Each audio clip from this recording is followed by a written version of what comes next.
తెలంగాణ రాష్ట్ర ప్రభుత్వం ఏర్పడ్డాక రెండవసారిగా బాధ్యతలు చేపట్టినటువంటి రేవంత్ సర్కార్లో విద్యా కమిషన్ చైర్మన్ అయినటువంటి ఆకునూరి మురళి, మాజీ ఐఏఎస్ అధికారి అయినటువంటి ఆకునూరి మురళి కొన్ని నివేదికలు సమర్పించారు.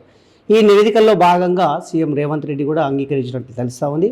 విద్యా కమిషన్పై కొన్ని కారణాల వల్ల కొన్ని కూడా చేపట్టడం జరిగింది. అది నేవలెత్తిన అంశం ఇప్పుడు దుమారంగా మారుతుంది. సో ఇక్కడ ఉన్నటువంటి ఉపాధ్యాయులకు ఎక్కువగా శాలరీ ఇస్తున్నారు, ఎక్కువగా జీతాలు తీసుకుంటున్నారు, లక్షలలో జీతాలు తీసుకున్నారనే నేపథ్యంలో కూడా స్పష్టం చేసిన అయితే సంగతి తెలిసిందే. సో ఇక్కడ ఉన్నటువంటి జిల్లా రాష్ట్ర కౌన్సిల్ సభ్యులు కూడా మనతో పాటే ఉన్నారు. వారి మాటల్లో అడిగి తెలుసుకునే ప్రయత్నం చేస్తారు. సార్, ఇక్కడ మీరు లక్షలలో ఉద్యోగం తీసుకున్నారని చెప్తా ఉన్నారు, మరి ఎలా చూడొచ్చు దీన్ని? ఉపాధ్యాయులకు కానీ లేకపోతే ఉద్యోగులకు ఇచ్చేటువంటి జీతాలు ఒక శాస్త్రీయ పద్ధతిలోనే ప్రభుత్వాలు వాళ్ళకున్నటువంటి నియమ నిబంధనల మేరకు ఇవ్వడం జరుగుతుంది తప్ప ఎక్కువ తక్కువ అనేటువంటిది ఇవ్వడం జరగదు. మరి ఇంకా గత 5 సంవత్సరాలుగా పిఆర్సీ అమలు చేయాల్సిన అవసరం ఉన్నప్పటికీ ఇంకా ఉన్న జీతాలే ఎక్కువగా ఉందా అనడము తప్పు విషయం ఇది. మరి వాస్తవ విషయాలు పూర్తిగా అధ్యయనం చేయకుండా కేవలం పైపైనే మాత్రమే తెలుసుకోవడం వల్ల ఆయన అసంపూర్తి రిపోర్టు మాత్రమే ఇచ్చారు. మరి పూర్తిగా స్థానికంగా ఏం జరుగుతుంది లేదా గ్రామీణ ప్రాంతాల్లో కావచ్చు, పునాదిలో కాబట్టి ఏం జరుగుతుందో పూర్తిగా అధ్యయనం చేస్తే మరిన్ని విషయాలు తెలిసేటువంటి అవకాశం ఉంటుంది. మరి ఇలాంటి తొందరపాటు నిర్ణయాల వల్ల విద్యారంగంలో మరిన్ని సంక్షోభాలు తలెత్తేటువంటి అవకాశం ఉంటుంది. గతంలోనే అనేక ప్రయోగాలు చేసి విద్యా వ్యవస్థను కుంటుపడే విధంగా తయారు చేసిండ్రు.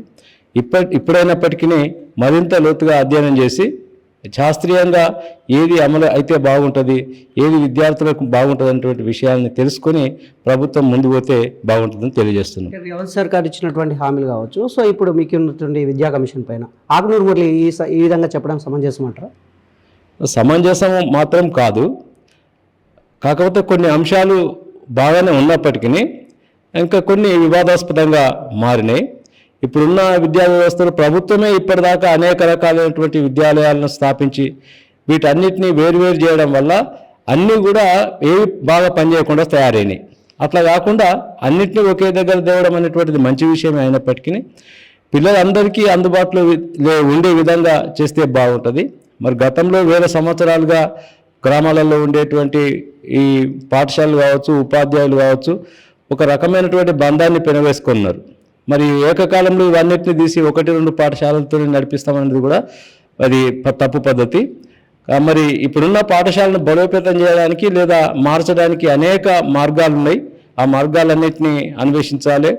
మరి ప్రభుత్వం కూడా ఇంత పెద్ద మొత్తంలో పెట్టడానికి అవకాశం ఉందా అంటే కూడా లేదు.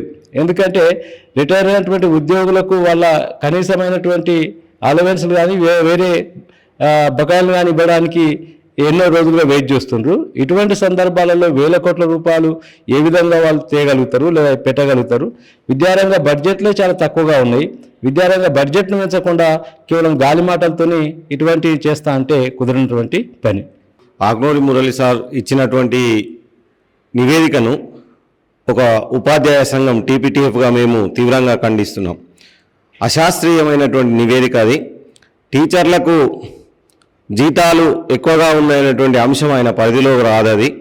ఎందుకంటే శాస్త్రీయంగా అధ్యయనం చేసి పే రివిజన్ కమిషన్ ఇచ్చేటువంటి రిపోర్ట్లో నిజంగానే టీచర్లకు జీతాలు ఎక్కువ ఉంటే దాన్ని మనం ఒప్పుకోవచ్చు. కానీ ఈయన అశాస్త్రీయమైనటువంటి నివేదిక ఇచ్చిండు.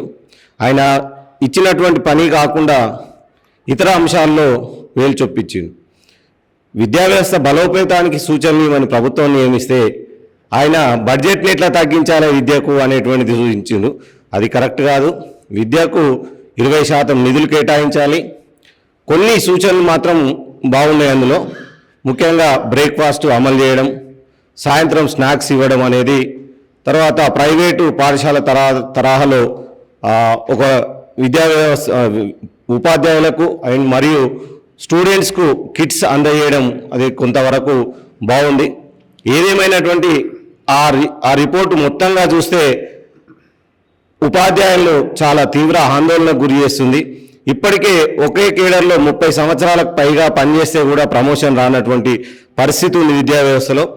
ఒక టీచరు ఒక జూనియర్ అసిస్టెంట్ ఒకేసారి అపాయింట్మెంట్ అయితే జూనియర్ అసిస్టెంట్ దాదాపు గజిటెడ్ కేడర్ వరకు ఎదిగిపోతుండు మిగతా వ్యవస్థల్లో. కానీ అదే విద్యా వ్యవస్థలో మాత్రం టీచర్గా రిటైర్డ్ అయిపోతున్నాడు. ఏ కేడర్లో అపాయింట్ అయినామో ఆ కేడర్లోనే రిటైర్డ్ అవుతున్నాం. అటువంటి పరిస్థితులలో ఇంకా మరి పనితీరును బేరీ చేసి ప్రమోషన్ అంటే మరి ఎలాంటి పనితీరు, ఎవరు కనిపిస్తారు పనితీరు అనేది, తర్వాత పూర్తిగా హడాక్గా టీచర్లను నియమించుకోవాలని సూచించిండు. అది కూడా తీవ్రంగా ఖండిస్తున్నాం. ఇప్పటికే రెగ్యులర్ టీచర్లు చాలా బాగా పనిచేస్తున్నారు. మీరు చూసినట్టయితే రిపోర్ట్ ఆయన ఇంకొకటి అంశాన్ని పరిశీలించేది ఉంది. ఇప్పుడు మొన్న గ్రూప్ 1, గ్రూప్ 2, గ్రూప్ 3, గ్రూప్ 4 ఉద్యోగాల్లో ఎక్కువ శాతం ఉద్యోగాలు పొందినటువంటి వారు ప్రభుత్వ పాఠశాలలో చదివిన వాళ్ళు. ఎందుకంటే లేటెస్ట్గా మరి ఈ ఉమ్మడి ఆంధ్రప్రదేశ్లో 20 సంవత్సరాల నుంచి పైబడి ప్రైవేట్ పాఠశాలలు నడుస్తున్నాయి. మరి వాళ్ళు ప్రభుత్వ ఉద్యోగాలు కొట్టలేకపోతారు. మరి నాణ్యమైన విద్య ప్రభుత్వ పాఠశాలలోనే జరుగుతుంది.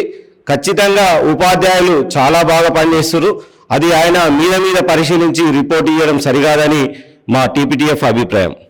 సో ఈ నేపథ్యంలో కూడా అక్కడ నివేదిక ఇచ్చింది సరిగానే ఉంది, కొన్ని అంశాలు మాత్రం బాగానే ఉన్నాయని చూస్తున్న నేపథ్యంలో గతంలో చూసుకున్నట్లయితే ఇప్పుడున్న ప్రధానమంత్రి నుంచి మొదలుకుంటే ఇప్పుడున్నటువంటి సీఎం, పిఎంలు, స్టూడెంట్స్ ఎక్సెట్రా కావచ్చు, తీర్చిదిద్దిన ఘనత ఫస్ట్ టీచర్లకే దక్కుతుందని చెప్తా ఉన్నారు. సో ఈ నేపథ్యంలో జిల్లా ప్రధాన కార్యదర్శి నరేందర్ గారు మనతో పాటే ఉన్నారు. వారి మాటలను కూడా తెలుసుకునే ప్రయత్నం. సార్, ఏంటి మరి నిజంగా విద్యా వ్యవస్థ మీద ఎందుకు ఇంత కుట్రలు జరుగుతున్నాయి అనుకోవచ్చు? ఈ తెలంగాణ ప్రభుత్వానికి తెలంగాణ విద్యా కమిషన్ ఇచ్చినటువంటి ఈ రిపోర్ట్ను తెలంగాణ ప్రోగ్రెసివ్ టీచర్స్ ఫెడరేషన్ తెలంగాణలో తెలంగాణ పబ్లిక్ స్కూల్స్ ఏర్పాటును చట్టబద్ధం చేస్తూ ఇచ్చిన రిపోర్టుగా భావిస్తున్నాం. దేశానికి పట్టుగొమ్మలు పల్లెలు, ఆ పల్లెల్లో మండల పరిషత్, జిల్లా పరిషత్, ఉన్నత పాఠశాలలు ఉన్నాయి.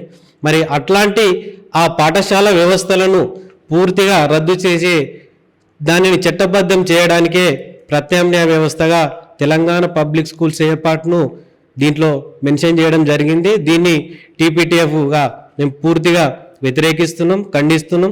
అట్లాగే కమిషన్ ఇచ్చినటువంటి రిపోర్ట్లో కొన్ని అంశాలను పరిశీలిస్తే కొంతవరకు బాగానే ఉంది. మేము విద్యారంగాన్ని మెరుగుపరచడానికి, ప్రభుత్వ పాఠశాలలు అభివృద్ధి చెందడానికి, ఇన్ఫ్రాస్ట్రక్చర్ డెవలప్మెంట్ కోసం విద్యారంగానికి అధిక నిధులు దాదాపు కనీసం 20% కేటాయించమని డిమాండ్ చేస్తున్నాం. దాంట్లో భాగంగానే ఈ కమిషన్ 18% కేటాయించడం అనేది దీన్ని మేము స్వాగతిస్తున్నాం. అయినప్పటికీ కూడా కమిషన్ జీతాలను రేషనలైజ్ చేయడం అనేది కొంత ఇబ్బందికరం, అది అశాస్త్రీయమైనది. జీతాలు అనేటివి కమిషన్ పరిధిలో లేనటువంటి అంశం. ఎన్నో ఉద్యమాలతోటి ఏర్పాటు చేసుకున్నటువంటి ఒక తెలంగాణ రాష్ట్రంలో ఒక విద్యా పాలసీని తీసుకొస్తున్నారు అనుకుంటే మేము చాలా సంతోషించినాం. అది దేశంలో అన్ని రాష్ట్రాలకు ఆదర్శంగా ఉంటుందని అనుకున్నాం. కానీ దాదాపు 1.5 year నుంచి సందర్శిస్తూ పరిశోధనలు చేస్తూ కమిషన్ ఒక అసంబద్ధమైన రిపోర్ట్ ఇచ్చిందని మేము భావిస్తున్నాం. అది ఉపాధ్యాయ వర్గాన్ని, ఉపాధ్యాయులను సమాజంలో చిన్న చూపుకు గురి చేసే అంశంగా వాళ్ళు ఉపాధ్యాయులపై వ్యతిరేకతను చూపెట్టినట్టుగా మేము ఆ రిపోర్ట్ను భావిస్తున్నాం. అట్లాగే ఏ డిపార్ట్మెంట్లోనైనా కనీసం ఆటోమేటిక్ అడ్వాన్స్మెంట్ స్కీమ్ ఉంటుంది, తర్వాత ఉద్యోగోన్నతి ఉంటుంది. కానీ అట్లా కాకుండా ఇక్కడ కేవలం ఆ ఉపాధ్యాయులకు ప్రమోషన్లు ఇవ్వద్దు, జీతాలు ఎక్కువ ఉన్నాయనడం అది సరైన విధానం కాదు. మరి ఆకునూరి మురళీ సార్ కూడా ఏ అంశాన్ని దృష్టిలో పెట్టి దాన్ని మెన్షన్ చేసిండో తెలియదు. కానీ పే రివిజన్ అనేది మనం గమనిస్తే గతంలో 93, 98 99 పిఆర్సీ స్కేల్స్ అప్పుడు మనకు 3750 స్కేల్ ఉండే ఎస్జిటిది. అది ప్రస్తుతం ఇప్పుడు 31040గా ఉంది. అంటే మనం ఒక నిత్యావసర వస్తువులను కనుక చూసుకుంటే 200% వాటి రేటు పెరిగింది. కానీ మరి ఇక్కడ ఉపాధ్యాయుని శాలరీ తీసుకుంటే మరి కేవలం ఒక 10%, 15% లాగా మనకు కనిపిస్తుంది. మరి అంత పర్సెంట్ పెరగలేదు కదా. అట్లాగే జీతాల విషయానికి వస్తే దేశంలో ఉపాధ్యాయులకు సంబంధించి జీతాలలో ఢిల్లీ, కేరళ, మహారాష్ట్ర, కర్ణాటక, తమిళనాడు, అంతెందుకు మన పక్కన ఉన్నటువంటి ఆంధ్రప్రదేశ్లో కూడా మనకంటే ఎక్కువ పే స్కేల్స్ ఉన్నాయి. మరి వీటన్నిటికీ మరి ఆ కమిషన్ చైర్మన్ ఆకునూరి మురళీ సార్కు కనిపించలేదా అని చెప్పేసి సందర్భంగా మేము ప్రశ్నిస్తున్నాం. సో తెలుగు రాష్ట్రాలలో గతంలో ఆంధ్రప్రదేశ్ రాష్ట్రాన్ని కూడా ఆయన ఒక విద్యా కమిషనర్ చైర్మన్గా వ్యవహరించారు. ఇప్పుడు తెలంగాణలో కూడా వ్యవహరిస్తూ ఉన్నారు కదా. అక్కడ ఎందుకు అట్లా చేయాల్సి వచ్చింది? మరి ఇప్పుడు వచ్చిన తర్వాత ఈయన ఎందుకు చేపట్టాల్సిన అవసరం ఉంది? గతంలో ఆంధ్రప్రదేశ్లో నాడు నేడు ప్రోగ్రాం తీసుకొని ప్రభుత్వ పాఠశాలను అభివృద్ధి వైపు తీసుకెళ్తుండు, బాగా చేసిండన్న ఉద్దేశంతో ఆకునూరి సార్లు తెలంగాణకు ఆహ్వానించడం, అట్లాగే మా జోన్ కార్యాలయాన్ని కూడా ఆహ్వానించి ఇక్కడ ఒక సదస్సు పెట్టినాం సార్ తోటి. ప్రభుత్వ విద్యారంగ సమస్యలు పరిష్కారాల అంశంపైన కూడా చర్చించడం జరిగింది. అయితే మా దృష్టిలో ఆకునూరు మురళి సార్ వాస్తవంగా గ్రౌండ్ లెవెల్ పరిస్థితులు, పరిష్కారాలు, ఉన్నత విద్యకు మంచి రిపోర్ట్ ఇస్తాడని అనుకున్నాం. కానీ టీచర్లను కొంచెం గందరగోళంలోకి నెట్టేసేటట్టు రిపోర్ట్ ఇవ్వడం జరిగింది. ఇది సరైనటువంటి, అంటే ఒక ఆకునూరు మురళి సార్ స్థాయికి తగినటువంటి కాదని చెప్పేసి మేము అనుకుంటున్నాం. ఉద్యోగ సంఘాలు కూడా ఇప్పటికీ, సో మీరనే కాదు, మీ టీచర్స్ అనే కాదు, ఉద్యోగ సంఘాలు కూడా ఈ ప్రస్తావన అంశాన్ని లేవనెత్తే బాగుండదు అని కూడా దుమ్మెత్తిపోస్తున్న ఐదమైతే చూస్తున్నాం. ఎలా చూడొచ్చు? మనం కమిషన్కు తెలంగాణ ప్రోగ్రెసివ్ టీచర్స్ ఫెడరేషన్ రాష్ట్ర కమిటీ నుంచి గత సంవత్సరం ఏప్రిల్ 23 తారీఖున ఒక 34 అంశాలతో ఒక నివేదిక ఇచ్చినాం. కానీ ఆ నివేదికను కమిషన్ బుట్టదాఖలు చేసింది. మనం గ్రౌండ్ లెవెల్లో ఉండి అనేక ఉద్యమాల నుండి విద్యా ఉద్యమం, విద్యార్థుల ఉద్యమాలను, తర్వాత ప్రత్యేక తెలంగాణ ఉద్యమం, ప్రత్యేక రాష్ట్ర ఒక విజన్తో పనిచేస్తున్నటువంటి ఉపాధ్యాయ సంఘంగా మేము అనేక అంశాలతో కూడినటువంటి రిపోర్ట్ ఇచ్చినాం. కానీ ఆ రిపోర్ట్లోని ఏ అంశం కూడా పట్టించుకున్నట్టు అనిపిస్తుంది. కాబట్టి జీతాలు, ఉపాధ్యాయుల జీతాలను రేషనలైజ్ చేయడం అనేది అది ఈ విద్యా కమిషన్ పరిధిలో లేనటువంటి అంశం. ఇదైతే పూర్తిగా దీన్ని వ్యతిరేకిస్తున్నాం, దీన్ని ఖండిస్తున్నాం. సో ఇప్పటికి ఉన్న రేవంత్ రెడ్డి సర్కార్లో భాగంగా ఇప్పుడు మీరు చెప్పదలుచుకుంది మాజీ ఐఏఎస్ అధికారి, సో ఆకునూరు మురళి గారికి, రేవంత్ రెడ్డి గారికి ఏం చెప్పదలుచుకుంది? గతంలో వైఎస్ రాజశేఖర రెడ్డి గారి హయాంలో సక్సెస్ స్కూళ్ళు ఏర్పడ్డాయి. తర్వాత కిరణ్ కుమార్ రెడ్డి గారి ఆధ్వర్యంలో మోడల్ స్కూల్స్ ఏర్పడ్డాయి. ప్రత్యేక తెలంగాణ రాష్ట్రం ఏర్పడిన తర్వాత కేసీఆర్ గారి ఆధ్వర్యంలో గురుకులాలు ఏర్పడ్డాయి. అంటే పాలకులందరూ కూడా ఒక విద్యారంగాన్ని ఒక నిర్మాణాత్మకమైనటువంటి ఆలోచనలతో అభివృద్ధి చేయకుండా వాళ్ళకు ఉన్నటువంటి ఒక ఐడియాలజీని ఈ విద్యారంగంపై రుద్ది విద్యారంగాన్ని సంక్షోభంలోకి నెట్టేసే పరిస్థితులకు తీసుకొస్తారు. కాబట్టి ఈ సందర్భంగా మేము రేవంత్ రెడ్డి సర్కార్ను డిమాండ్ చేసేది ఏంటంటే, విద్యా హక్కు చట్టం ప్రకారం ప్రతి కిలోమీటర్కు ఒక పాఠశాల ఉండాలి. ఖచ్చితంగా పల్లెల్లో ప్రాథమిక పాఠశాలలు, జిల్లా పరిషత్ ఉన్నత పాఠశాలలు ఉండాల్సిందే. అట్లాగే మీకు ఇచ్చినటువంటి ఈ కమిషన్ రిపోర్టు ఈ తెలంగాణలో తెలంగాణ పబ్లిక్ స్కూల్స్ ఏర్పాటుకు 400 స్కూల్స్ ఏర్పాటును రిపోర్టు మెన్షన్ చేయడం జరిగింది. ఈ 400 స్కూల్స్ను ఏర్పాటు చేయాలంటే 6,000 కోట్ల బడ్జెట్ అవసరం.